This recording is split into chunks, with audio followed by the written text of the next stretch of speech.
We have alerts along the coastline, including rip current statements, high surf advisories. We also have a coastal flood advisory today as a result of high tide being in line with some of the worst waves that we're going to see with Erin.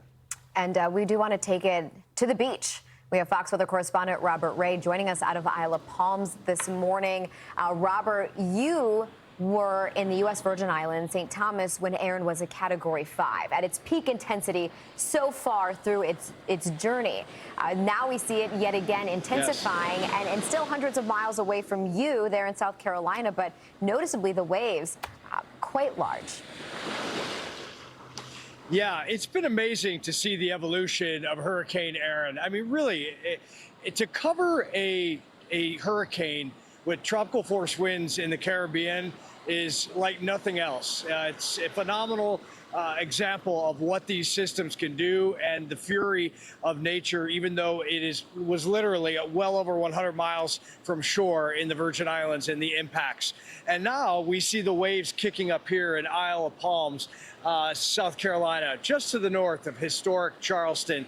And the surfers have been out, as we've been showing live on Fox Weather, all morning, but I think a lot of them actually may be taking a little break. A bunch of them came in, likely going to get some lunch and catch their breath. What an incredible athletic event it is to watch all of these surfers, in fact, hundreds of them up and down by our count this morning on this beach. And this beach is extensive and deep as well. But with all of these waves coming in, expected to get even more intense as the day progresses and into tomorrow, as Hurricane Erin churns to the northwest of us out in the Atlantic, we could see upwards to 10 feet out there, swells even larger and bigger to the north in the OBX. The other concern is the onward push of water. So at high tide, which is in the 5 o'clock hour, all of this water will come up and move on this expansive beach like you see right here. The good thing is that there's a lot of protection here. There's sand dunes, there's vegetation, and you see all the people that are moving up and down the beach right now. And actually, if you can, Jason, kind of pan over. I wanted to show everybody the sand dunes and some of the structures. A lot of these structures were destroyed by Hurricane Hugo in 1989. And lessons learned, and they fortified this island and Sullivan's Island as well. So a lot of work has been done in this particular area, and there are thousands of people up and down the beach from all over the U.S. enjoying fleeting moments of summer, and they got to be careful. Rip currents are very, very dangerous, and that is what people and officials are warning against. And a lot of these surfers that are out there, we've talked to them this morning. So far, they say the rip currents are not horrible, but that can change in an instant, and that's the biggest concern. So we'll continue to monitor from here and historic Charleston and Isle of Palm and all of these areas, Sullivan's Island, which, by the way, gosh, just a little anecdote here. We started our morning off there this morning. That is literally June 28, 1776, the Battle of Sullivan Islands, where American soldiers fought the British Navy coming in here. So much history in these seas.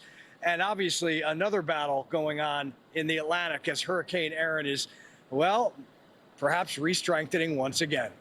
Back to you. And you heard, appreciate that history lesson too. Yeah. You heard from Brian Norcross, him saying that Erin wouldn't be crazy, Robert, if we get a Category 4 out of this again. I mean, the environment that Erin has found itself in yet again is nice. And I would say, with it being closer to South Carolina, those waters feeling pretty warm.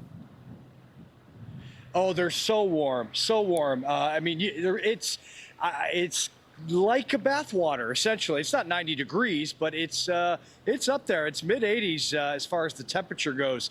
And I just cannot believe this evolution that they might be a Cat 4 again. That is just amazing to me. At this point, I might as well call our bosses and maybe book a trip to the UK. We'll see what the effects are there later as it continues its cut. Maybe spend a lovely evening in London with the potential impacts. Who knows? But maybe they'll do From the Virgin Islands to the to the UK, right? Following Erin's path. I mean, Canadian Maritimes may even see some of that big wave action before it even gets across the pond. All that energy. So we'll see. But Nova Scotia, right? Yeah. Nova Scotia. Got to stay ahead of the storm as we're doing. All right, Robert Ray in Isle of Palm, South Carolina. Appreciate it, Robert.